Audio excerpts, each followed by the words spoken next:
Diputados aprobó el proyecto de muerte digna que regula la eutanasia aquí en el Uruguay. Ahora esta iniciativa pasará al Senado para su aprobación definitiva. Ahora bien, ¿qué implica esto para el Uruguay? ¿Cómo se tiene que encarar? ¿Qué significa que nuestro país haya avanzado en este asunto? En un debate, además, que generó distintas opiniones. De este y otros temas estaremos hablando hoy. Bienvenidas, bienvenidos. Así comienza la Doble. Lo que hicimos fue acompañar a mi padre, que tuvo esclerosis lateral amiotrófica, que vivió 3 años con la enfermedad, y a pesar de tener los mejores cuidados paliativos disponibles, en un momento ya sentía que estaba sufriendo demasiado, una enfermedad que lo había dejado paralizado, que no podía hacer nada y que estaba empezando como a ahogarse. Y así como en un momento dijo, yo no quiero más, por favor déjenme ir, eso no fue posible porque no existía ningún tipo de marco legal que habilitase a poder acortar su agonía y acercar la muerte, que era lo que él deseaba.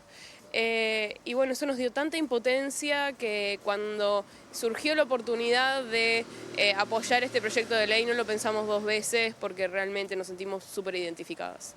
Fue agotador, no voy a decir que no, porque fueron muchas horas, muchos argumentos, algunos que se empezaban a repetir y algunos que parecía que no habían leído el proyecto porque estaban hablando de cualquier cosa, pero también muchos muy sentidos y realmente muchos haciendo referencia a personas que pasaron por situaciones parecidas a las de mi familia. Eso también fue reconfortante de alguna manera, sentirnos como vistos por los legisladores, que realmente nos representaron. Y lo que dice es que este es un proyecto para personas que tienen enfermedades incurables, irreversibles, que están causando un grave deterioro de la calidad de vida, que están causando sufrimientos insoportables y que o están en su etapa terminal o son tan graves que la persona tiene una calidad de vida que entiende es absolutamente mínima y en contra de sus valores.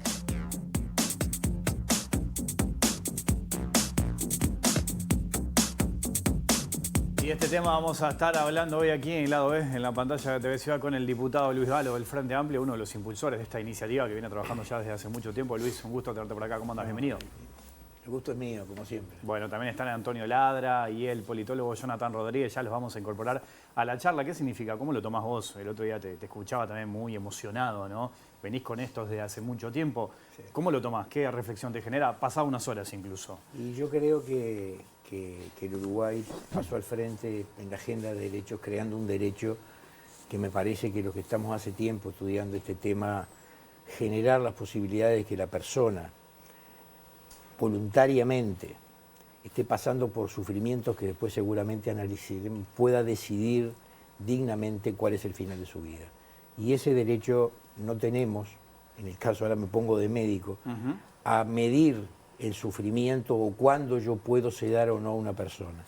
Por eso, en la agenda de derechos, este derecho que creamos me parece que es fundamental para aliviar a mucha gente que, como ya hemos visto, ha pasado por esto y está pasando por situaciones muy complejas. Este tema generaba y genera distintas opiniones, divisiones. Fue un debate dentro de todo con bastante nivel, digo esto comparado con el que tuvimos anoche, con la interpelación a Frati, que bueno, se fue por otros carriles, pero digo, uno encontraba opiniones muy firmes, ¿no? Vos hablaste de mitos, por ejemplo, en tu exposición, incluso te referiste a uno que siempre estaba presente y era eso, de los cuidados paliativos por un lado, la eutanasia, aquellos que se oponían, que se oponen a la eutanasia, te decían, bueno, ¿por qué no reforzar los cuidados paliativos? Porque hoy, lamentablemente, no todos acceden a ese recurso. ¿Cómo crees que puede llegar a impactar esto, por ejemplo, esta aprobación en diputados de esta iniciativa? Yo puedo aceptar un debate con argumentos religiosos, filosóficos, éticos, no tengo ningún problema. Ahora, cuando pasamos a descalificar o empezar a mentir en aras de imponer lo que tú pretendes, en este caso los que están en contra de la eutanasia, ahí es cuando realmente me irrito y me pongo firme, digo.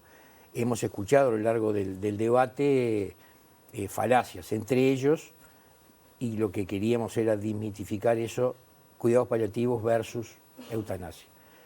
Yo considero, porque además soy médico y trabajo de médico hace 33 años, que son absolutamente complementarios.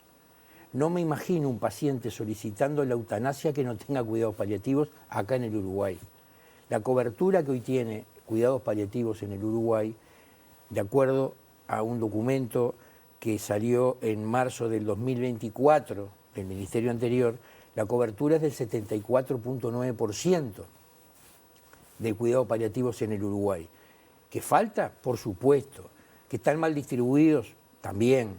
Pero eso no quita que la persona que está teniendo cuidados paliativos llegue un momento y tenga el derecho de decir, bueno, hasta aquí llegué. Y por eso cuando hicimos el informe, en mayoría, en el Pleno, hemos recibido cartas, y he recibido personalmente cartas de pacientes que saben, en el caso de ELA es muy claro, porque siempre en el entorno familiar alguien falleció de ELA y saben cuáles son sus últimos días de sufrimiento, ahogados, inundados en secreciones, sin poder tragar, que es el estado final, tenga el derecho de decir, bueno, yo hasta aquí llegué, hasta aquí llegaron los cuidados paliativos en forma excelente, déjenme irme en paz, rodeado de mi familia. Y me parece que eso es complementario. El que quiere decir cuidados paliativos, sí, eutanasia no, creo que está mintiéndole a la población. Este proyecto plantea distintas etapas para que se pueda cumplir el deseo de esa persona de poner fin a su vida, ¿no? Desde expresarlo, después, bueno, obviamente la consulta con los profesionales, la presentación de testigos, entre otros puntos. De hecho, incluso en ese proceso la persona, si se arrepiente, puede poner fin a esta decisión. ¿Vos crees que están dadas todas las garantías?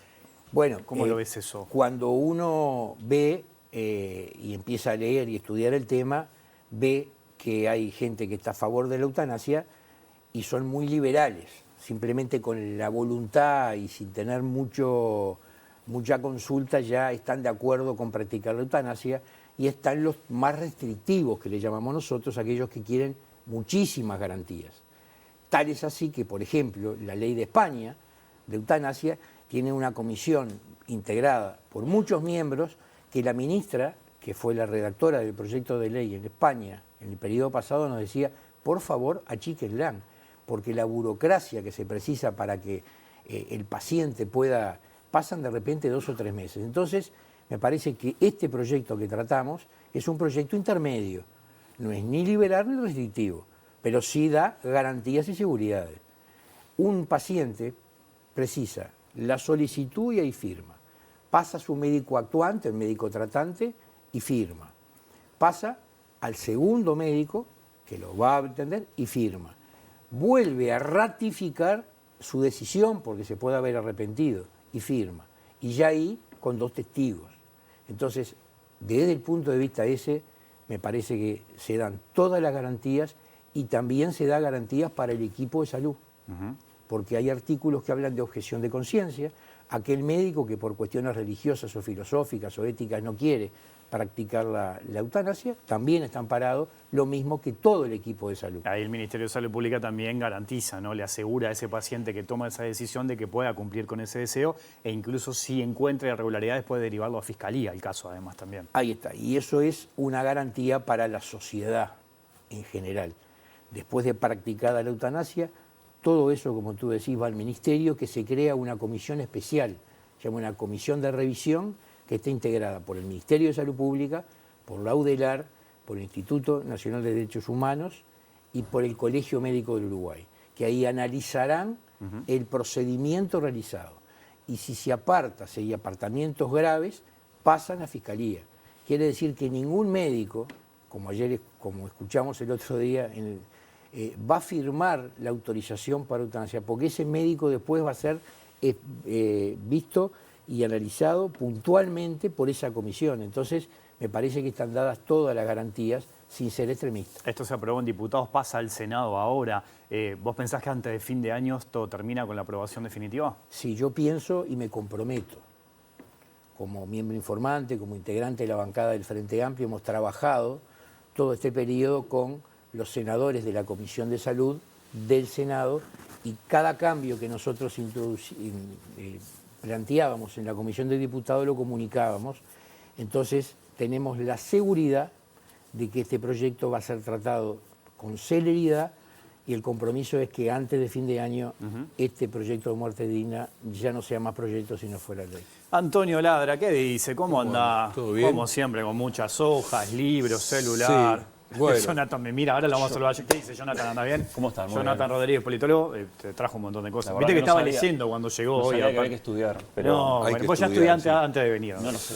¿Qué Y dice, hay que Antonio? leer. Mirá. Tenés un muy buen libro ahí, ¿eh? Este libro, como es es de Martín Caparrós, es un escritor argentino, uno de los mejores periodistas y escritor, novelista, tiene ELA.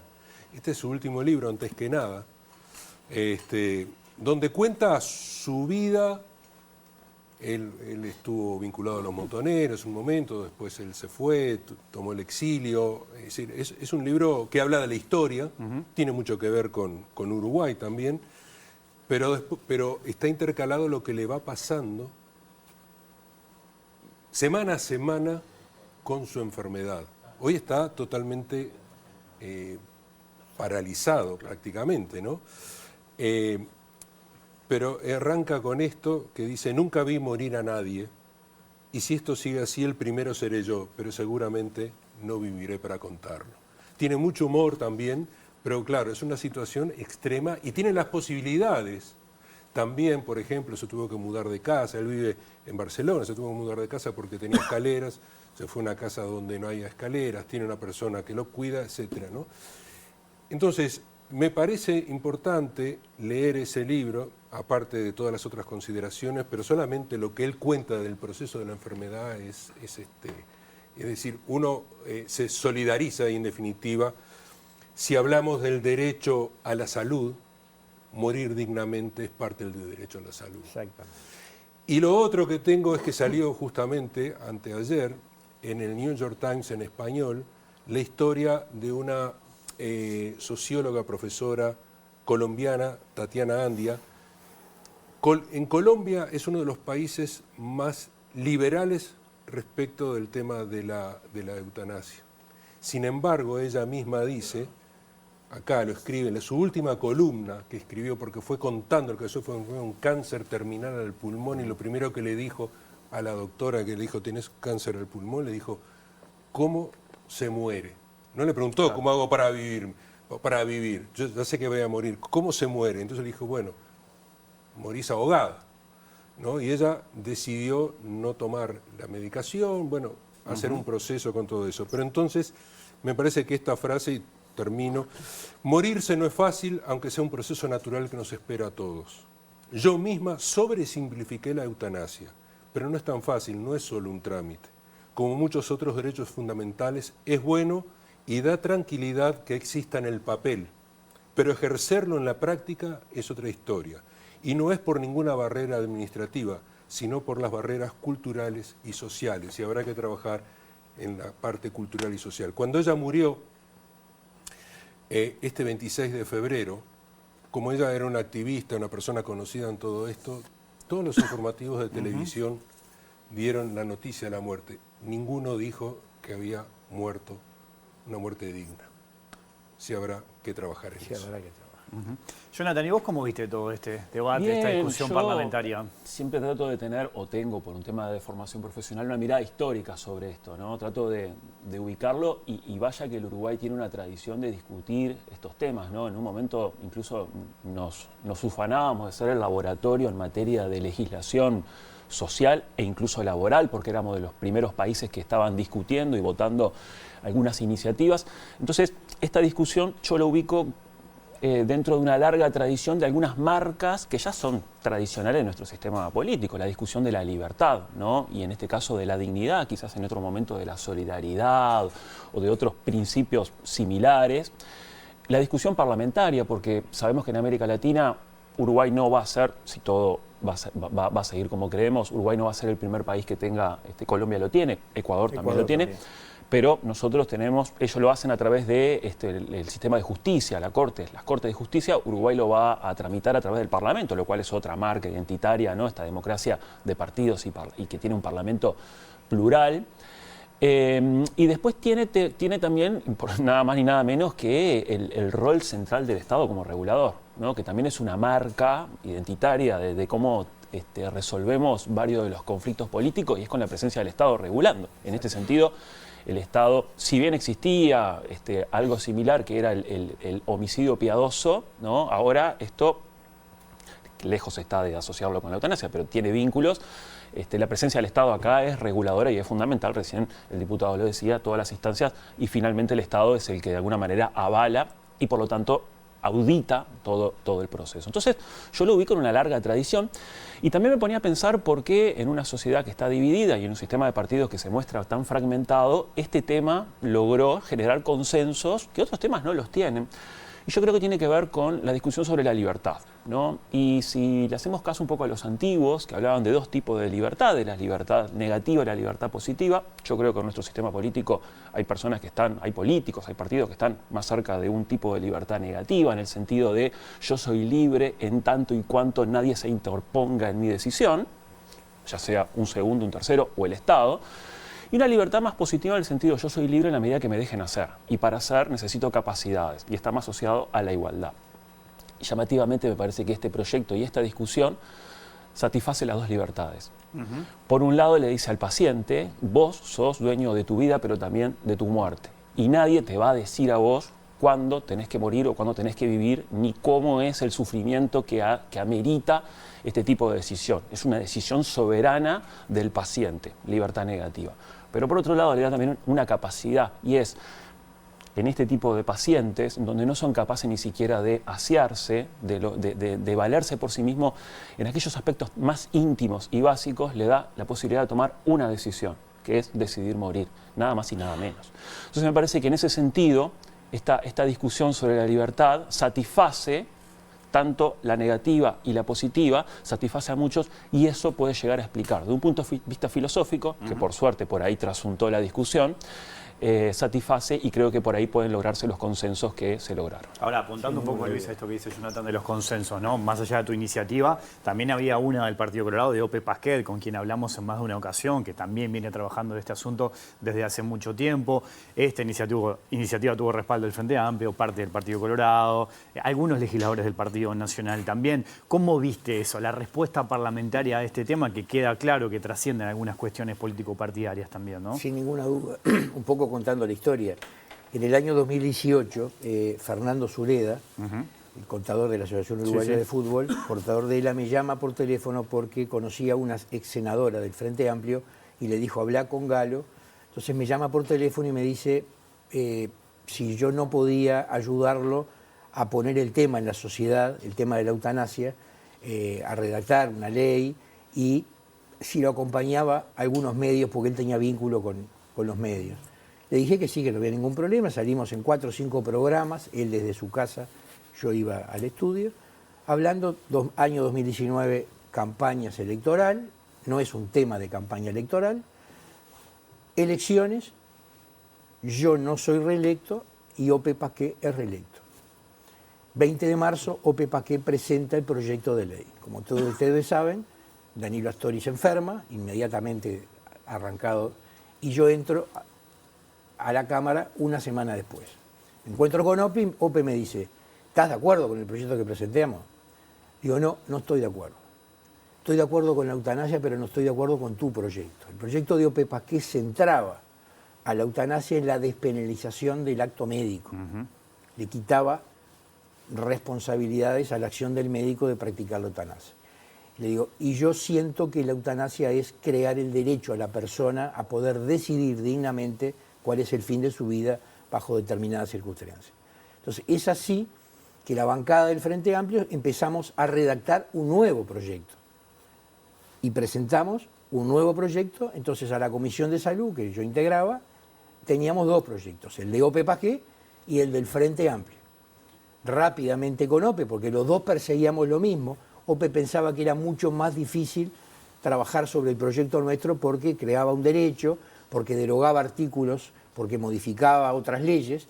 Bueno, y nos pusimos rápidamente de acuerdo y creo que en 2 meses teníamos un solo proyecto que básicamente es el que aprobamos el otro día.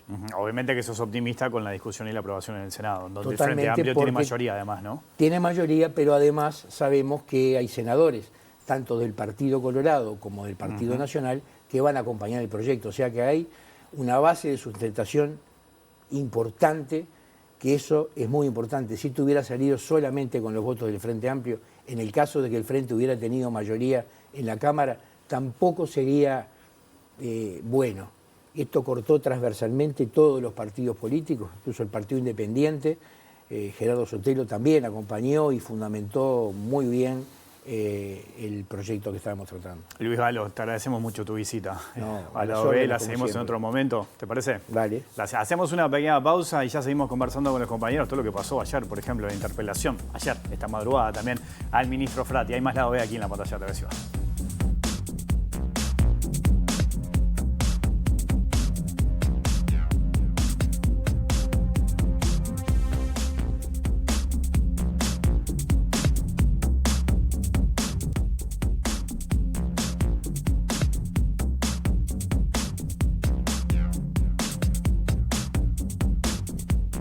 Seguimos aquí en lado de la pantalla de TV Ciudad conversando con Jonathan Rodríguez, Antonio Ladra. Bajamos el barro un poquito, nos metemos en el barro. ¿Cómo estuvo la interpelación a Frati, que se terminó levantando, suspendiendo, agravios? Bueno, ya antes hubo algunos intercambios. ¿Cómo has visto todo esto? ¿Cómo viste, Jonathan? Bueno, uno, después de la discusión sobre la eutanasia, uno se había dicho, bueno, la discusión parlamentaria va a seguir en este tono y vimos todo lo contrario. El tema de la tenencia de la tierra en nuestro país es un enorme tema que no está necesariamente en la agenda, pero bueno, tiene que ver con la soberanía alimentaria, con el despoblamiento del medio rural, con la crisis de algunos sectores, el sector lechero, sin ir más lejos.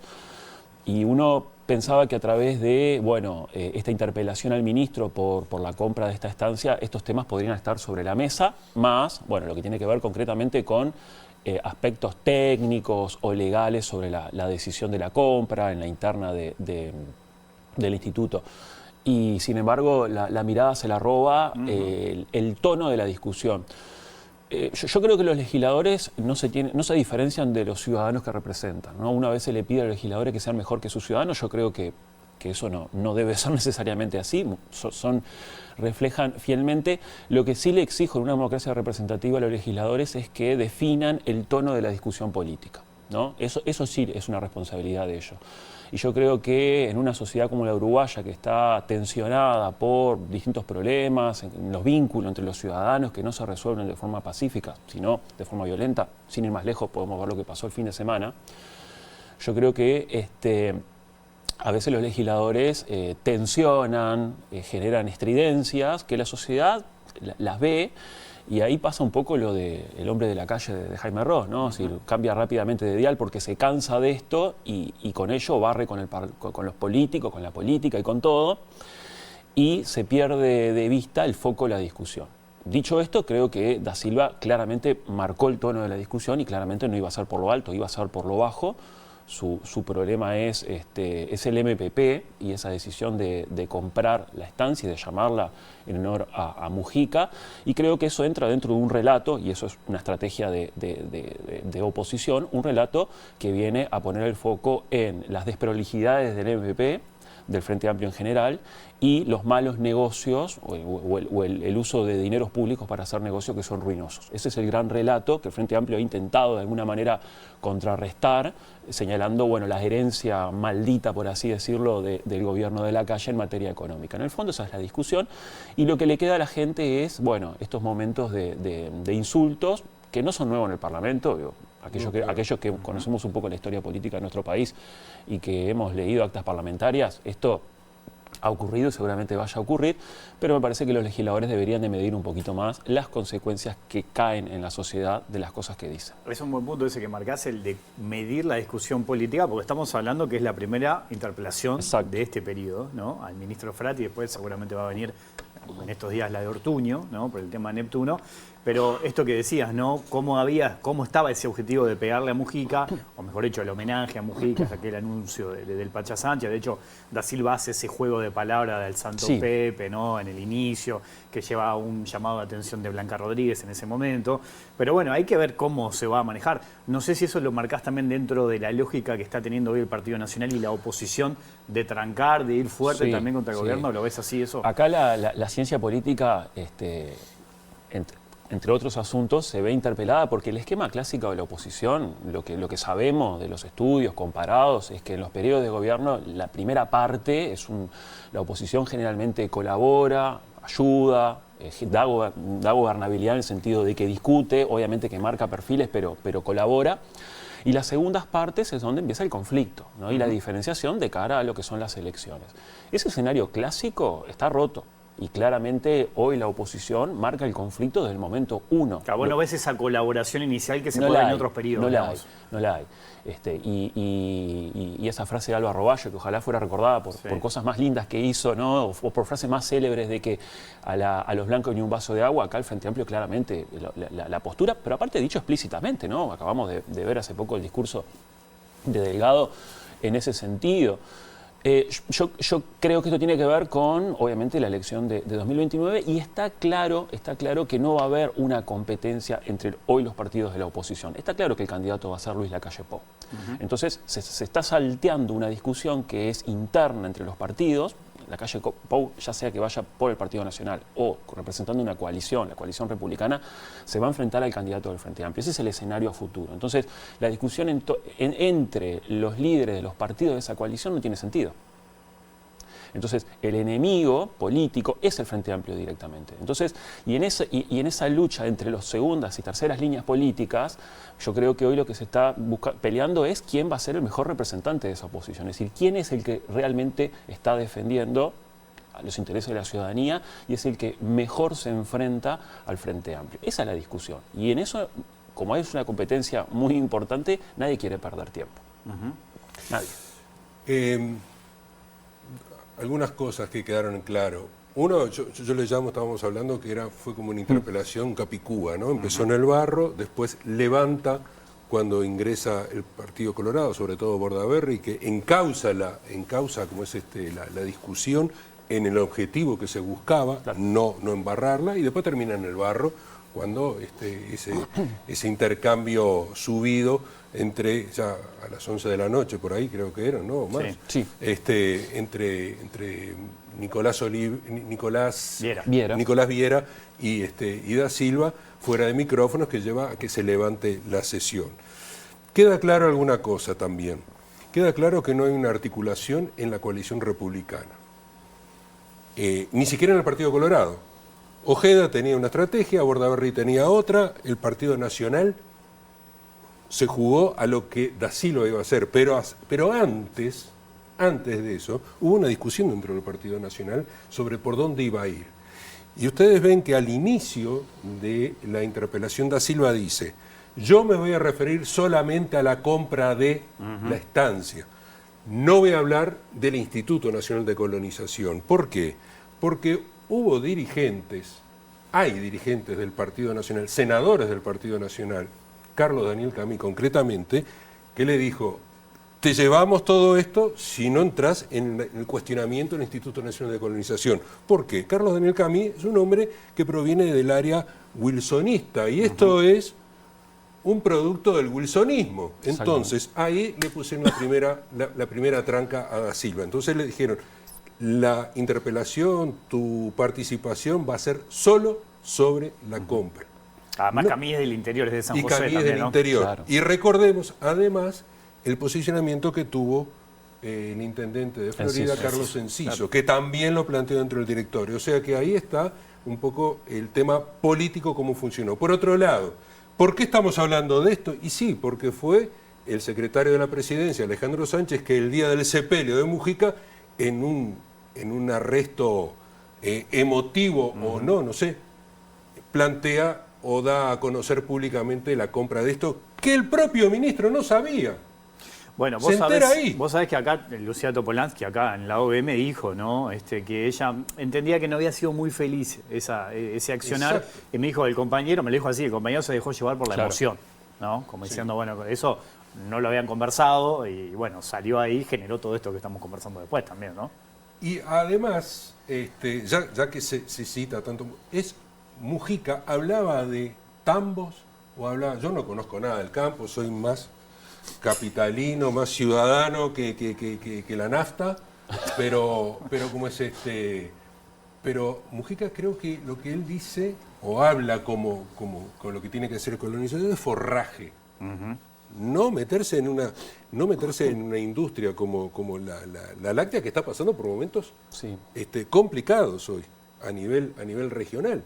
O sea, están cerrando, hay toda una reconversión, o sea, veremos qué es lo que pasa. Ahora, También hay que decir, y lo logró Pedro Bordaberry en su intervención, con esta creación de la preinvestigadora, que no va a llegar a nada, porque no Tiene hay... mayoría del Frente Tiene Amplio, mayoría del además. Frente Amplio, le dieron eso, pero claro, pero en mucha gente del Frente Amplio hoy dice, ojo, y recuerdan, Luna, la regasificadora, algunos de los negocios ruinosos que tuvo el gobierno del Frente Amplio. Entonces, que esto no sea eso, ¿no? O sea, le van a poner el ojo a eso, así como el propio Sánchez dijo, no quiero que lo de la nueva Arasatí sea como es un... Neptuno. Exacto. No, Que el Neptuno no sea un nuevo ante la arena. que no sea un nuevo ante la arena.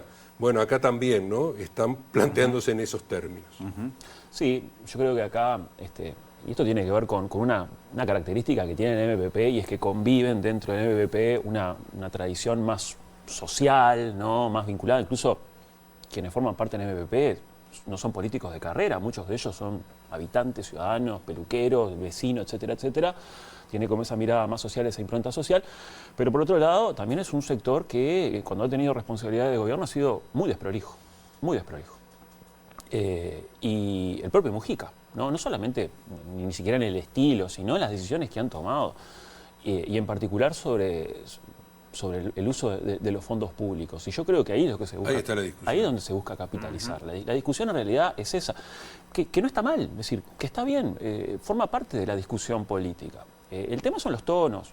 Yo hace tiempo que no veo que los políticos terminan cuidándose entre sí, ¿no? Porque también forman parte de la misma corporación, ¿no? Pero hace tiempo que no veo que se refieran a figuras políticas de partidos opuestos fallecidos recientemente de esta manera. Es decir, no lo he visto, No, claro. no lo he visto. Casi siempre el recuerdo es desde el respeto, que yo lo creo genuino, sincero, pero siempre en ese tono, ¿no? Es decir, se cuida y se trata de rescatar la mejor versión de los políticos que formaron parte del Parlamento, de la historia política de nuestro país.